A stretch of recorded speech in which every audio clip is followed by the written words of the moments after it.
Panavia Tornado is one of the most impressive and effective aircraft of the modern era. It comes in bomber, fighter, maritime attack and reconnaissance versions. It's true to say that since the mid-1980s, Tornado has become the backbone of NATO's European air forces, and it looks set to continue that way well into the 21st century.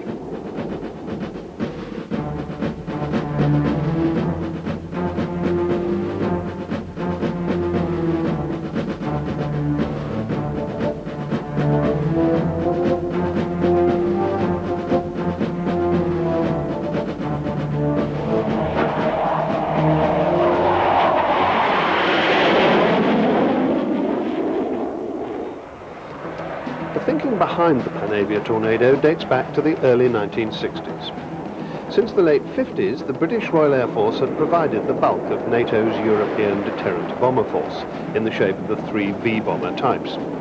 But these aircraft had been built as high-altitude bombers.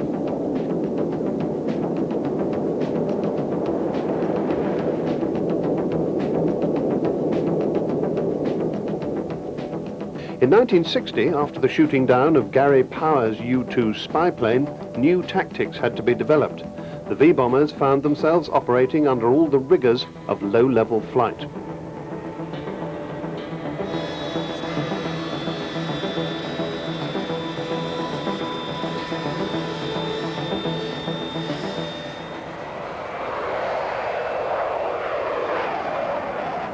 One by one, they began to suffer from structural fatigue brought on by the stresses of low flying. It soon became obvious that purpose-built low-level bombers were what was required.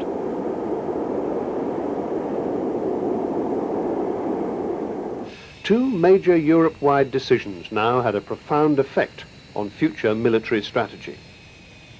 First, it was obvious that the European nations alone could never sustain a major war against the Soviet bloc.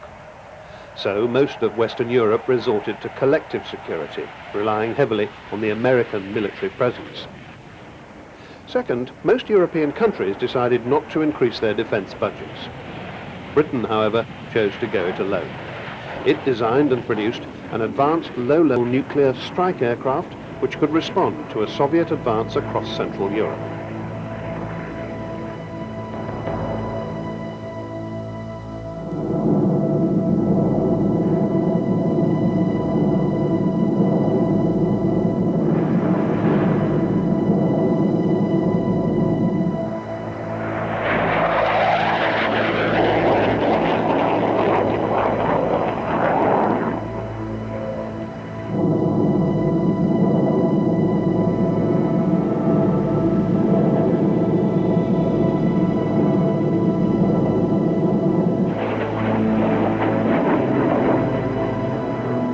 This aircraft, the TSR-2, would perhaps have been the most advanced bomber in the world, had it not been for a combination of aircraft industry bickering and spiralling costs.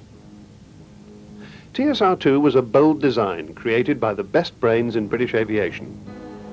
Vickers Aviation, English Electric and the Bristol Aeroplane Company had merged to form the British Aircraft Corporation. And this collective newcomer to the scene set about producing a large shoulder-wing tactical strike reconnaissance aircraft, hence TSR, that could fly at high supersonic speeds and even reach Mach 1 at ultra-low level. In 1963, 30 TSR-2s were ordered at the unbelievably high cost for the time of £690 million. It was much more than any British defence programme had cost before.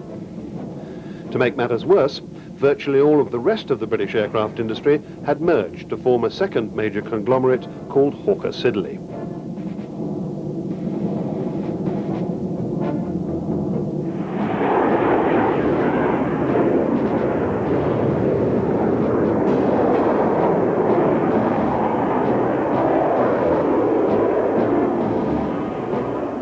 In 1965, in a gritty atmosphere of inter-company squabbling and rocketing costs, the new British Labour government cancelled the whole project. To fill the gap, the American General Dynamics F-111 swing wing bomber was ordered, and then that was cancelled as well.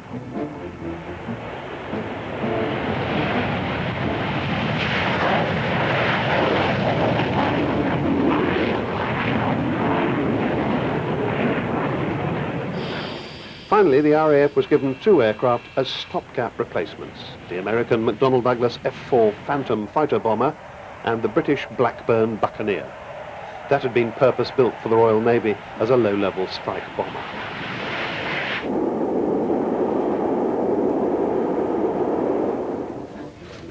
The cancellation of TSR-2 had a major effect on the British aircraft industry.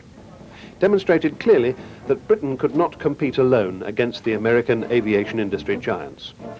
In fact, it became obvious that no European nation could produce a major aviation project by itself. This realization spurred the European aircraft industry into cooperation and joint working. The development of an Anglo-French supersonic airliner was already well underway.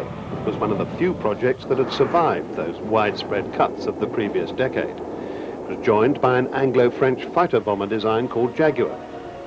The strength of the Jaguar concept was to prove itself many years later in the close support of ground forces involved in the Gulf War. So this was the background to the development of the multi-role combat aircraft, the MRCA, that would become Tornado.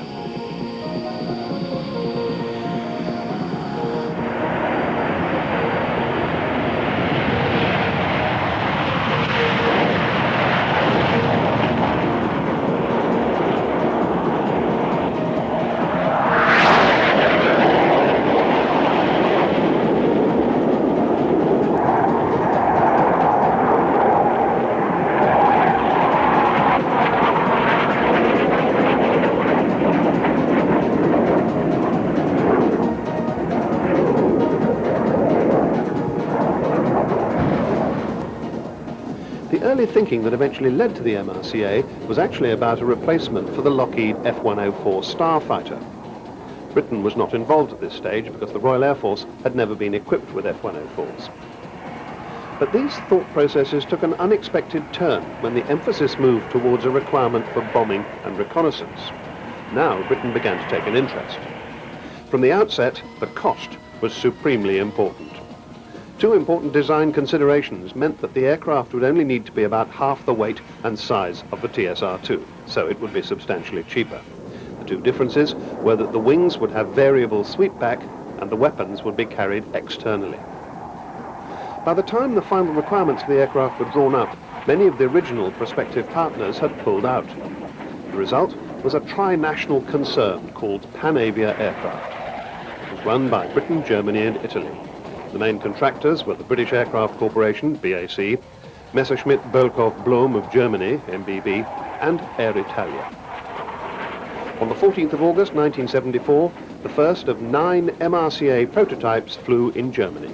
The first aircraft was then used to assess general handling and performance, and later prototypes went on to test all of the facets of an advanced modern strike aircraft. By the time Tornado GR1s entered service with the RAF in 1982, the aircraft had developed into the most advanced interdictor strike aircraft in production in Europe. It was truly multi-role. Tornado was intended to cover virtually anything that was asked of it, with the sole exception of dedicated air combat.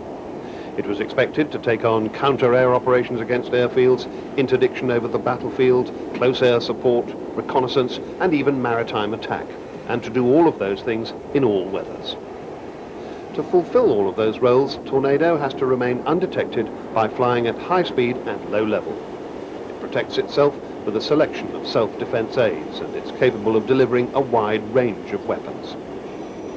The speed comes from 2 Rolls-Royce RB199 turbofans. They give Tornado a maximum speed of Mach 2.2 in level flight above 36,000 feet, but they can also deliver supersonic speed at ultra-low level.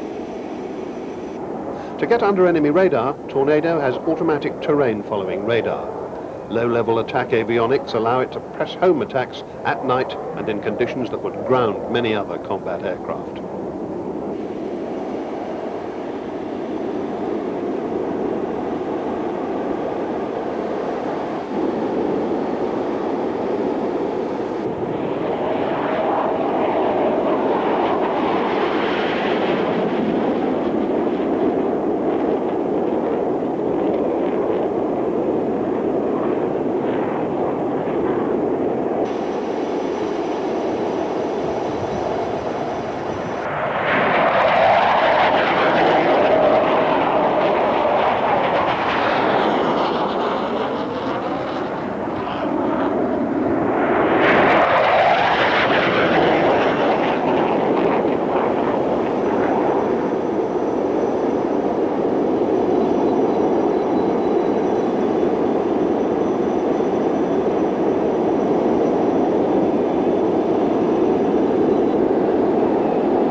part of its defense capabilities, Tornado carries electronic countermeasure systems either in pods under the wings or internally. And perhaps most importantly for a multi-role aircraft, Tornado's variable geometry wings provide a high degree of strike effectiveness. For low-level flight at high speed, the wings are swept fully back. Mid-sweep works best when agility and maneuverability are required. Forward sweep is used for short takeoffs and landings. And with the wings fully forward and using the reverse thrust of the engines, Tornado needs less than 3,000 feet of landing run. That means it can land on short runways or even on stretches of road.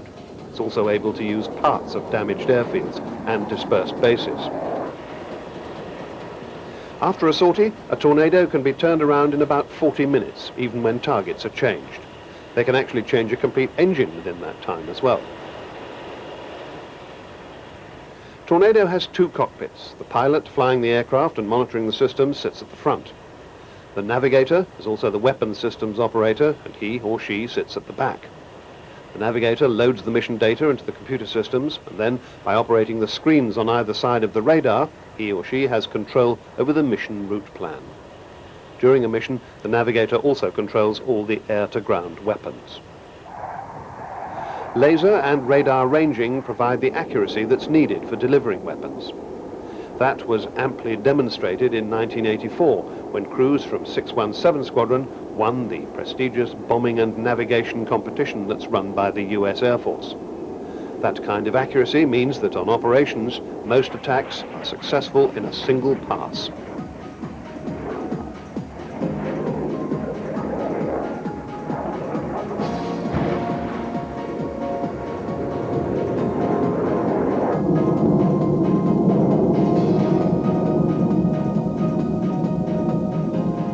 A full 10 years before the arrival of the GR-1, the RAF had realized that its UK Air Defence Force was becoming obsolete. The mainstay in the fighter world was the English Electric Lightning, which relied on 1950s technology. The force had been bolstered by the arrival of the Phantom, but that too had its problems, mostly because the government had insisted that it should be re-engined with the Rolls-Royce Spey. It didn't prove as successful as they'd hoped. Many American fighters were considered and tested, but none was suitable for the specific needs of NATO's strategy.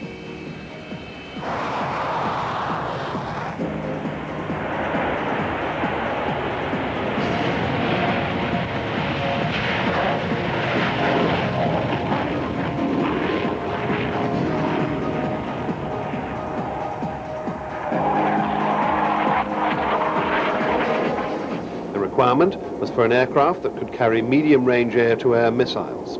It should have a look-down, shoot-down radar system, and it should be capable of long-range combat air patrol. Tornado seemed to fit the bill, especially as it could be refueled in flight.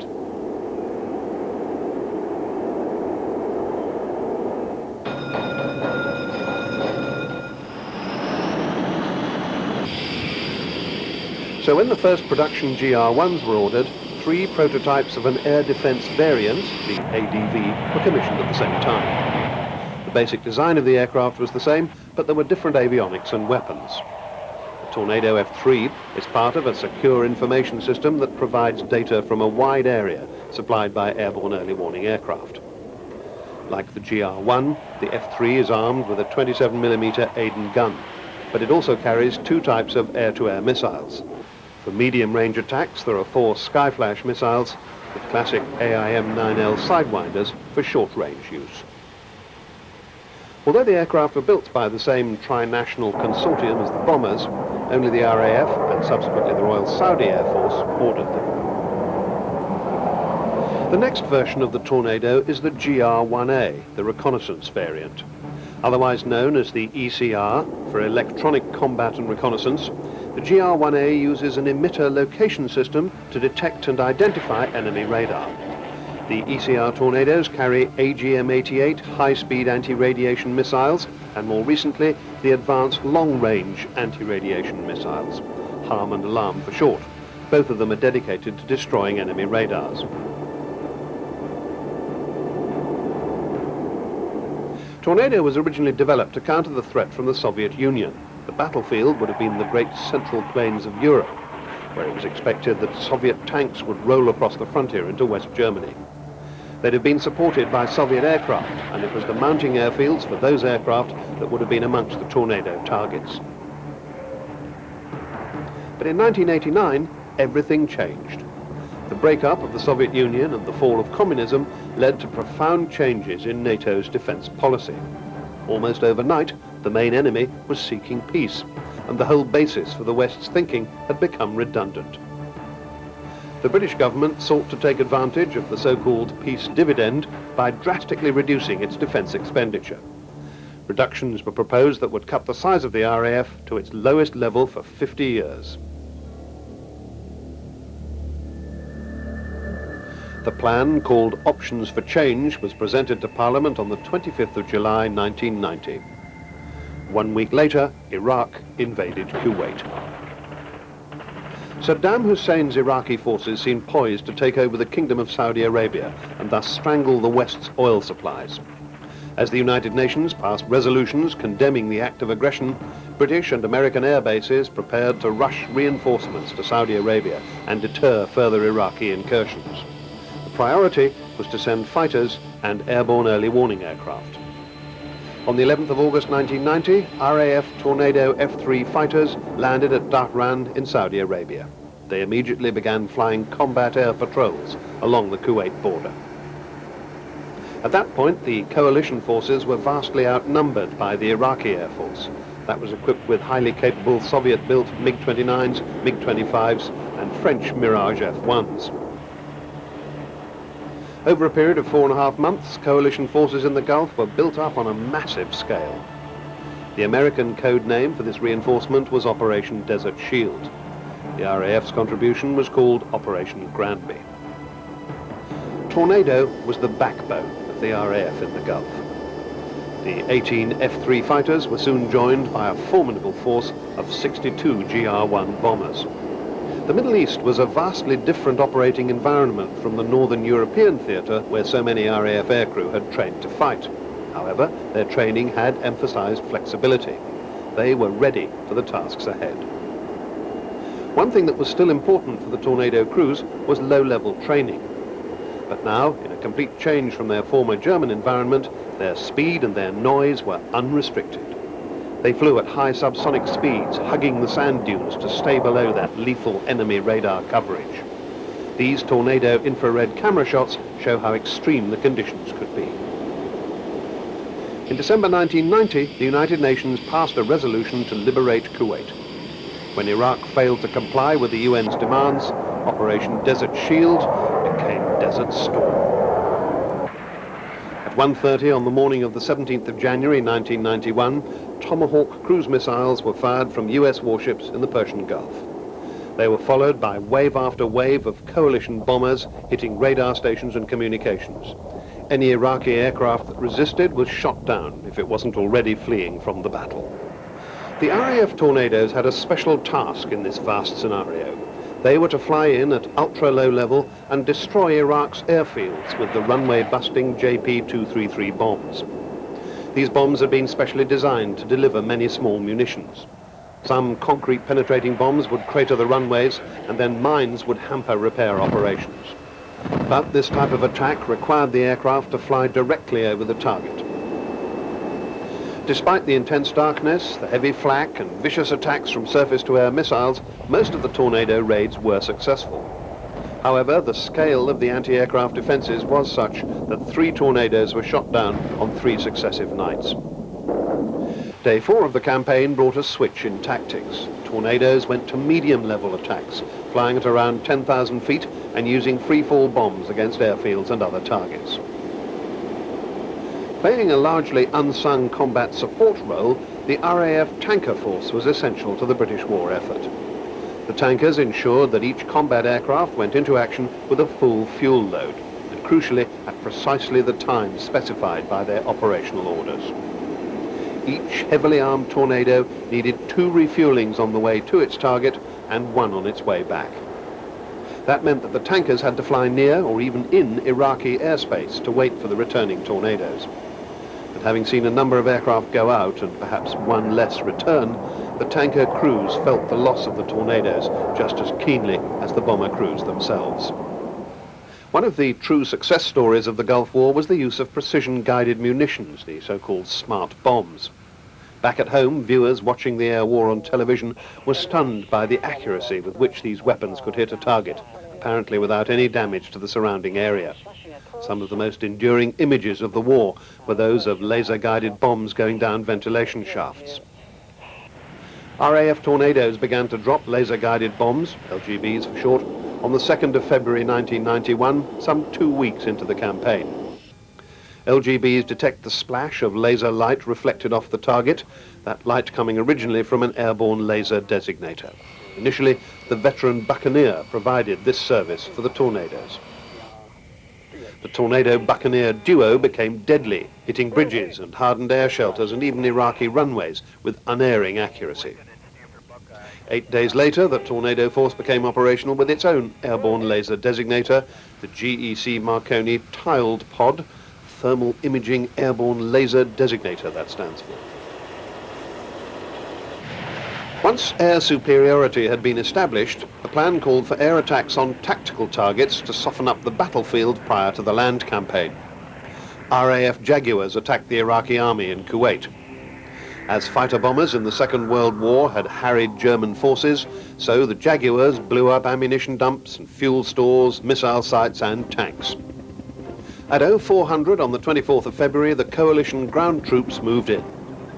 The land campaign was swift, around 100 hours. The Iraqi army surrendered. Kuwait had been liberated. Even today, years after the end of the war, controversy still rages about the direct low-level attacks on airfields. The RAF lost 6 Tornadoes, 3 of them in these attacks. The runway-busting bombs had proved effective, but it still seemed a high price to pay for success. The need for increased flexibility was one of the key lessons of the Gulf War for the RAF, and it would not be long before the lessons were put to good use. In 1993, the United Nations ordered the policing of the skies over Bosnia-Herzegovina, an independent state recreated out of the breakup of Yugoslavia, which had descended into civil war. As part of Operation Deny Flight, Tornado F-3s were sent to fly over Bosnia from their base in southern Italy, thus denying the Serbian aggressors the ability to launch their aircraft against Bosnian targets. But this time, there was no clear political directive about prosecuting a war. Ceasefires came and went, with frantic political efforts to end the conflict peacefully. It was all to no avail.